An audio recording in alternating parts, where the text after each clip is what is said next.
Good morning. So today I wanted to film a video about the early arc of Gallant V.E. Schwab's 2022 release. So straight off the hop, I think there's some really great things about this book, and then there's some things that I personally, it wasn't my taste. Because of that, I rated this a 3.5 out of 5 stars. If you're not sure what this is about, this is a teen novel that is slightly horror, slightly mystery. It deals with a lot of heavier issues. There is a young orphan named Olivia who one day gets a letter saying that her family has finally found her. She's always been wanted, and through the tragedy of her mother being orphaned, she never came to meet this family, so they invite her to the home. So she leaves a very tortured place where she's treated poorly and moves and meets the Pryors. When she arrives, already something kind of weird is happening because they don't know what she's talking about, and the letter she received was from someone who has already passed on a year prior. So already we know there's something weird afoot. In the orphanage, jumping back a little bit, we see that Olivia has these certain gifts that she can see what she calls ghouls, what we know as ghosts, or different monsters, different beings of the spiritual world that nobody else can see.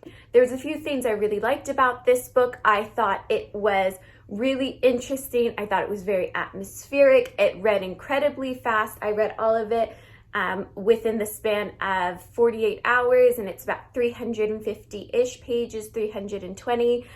So incredibly fast paced. It has these really beautiful drawings that pair with the excerpts from the journals.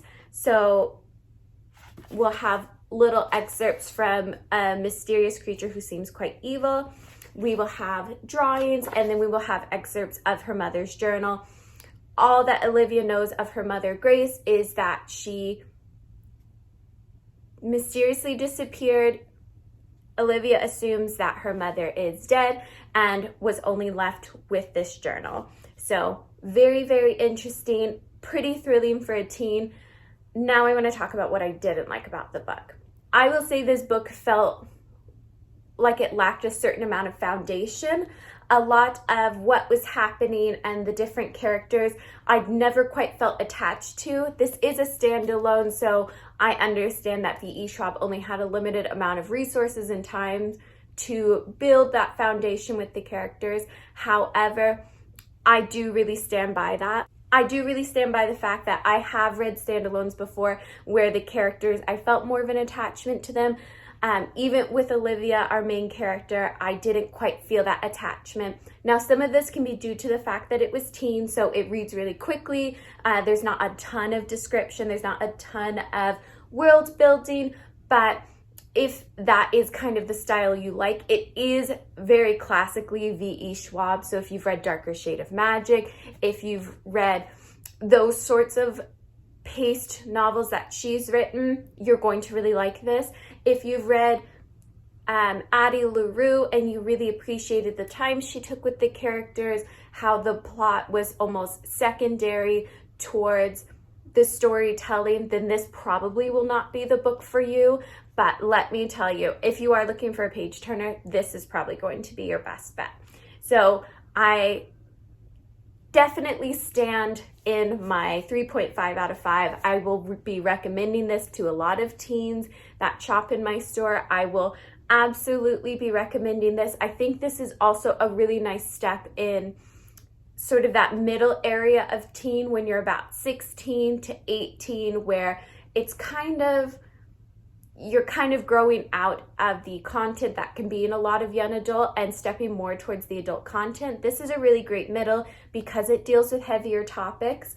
But do be aware going into it that it does deal with a couple of topics. There are some flashbacks and dream sequences that deal with self-harm, suicide, all of those very heavy topics. So know that going into it, that it's probably going to be a little bit darker than I think a lot of us anticipated with a teen novel. But that being said, I really enjoyed myself. I am so thankful I got to read this ahead of my pre-order. I did order the signed edition, and I'm happy I did so. I'm happy to support one of my favorite authors, but I am so excited to see what everyone else thinks about that. Those are my thoughts for Gallant, and I'm so excited to hear what all of you thought. So that is it for today. Quick and easy, brief thoughts about it. I hope you enjoyed this video, and I will see you guys in my next one.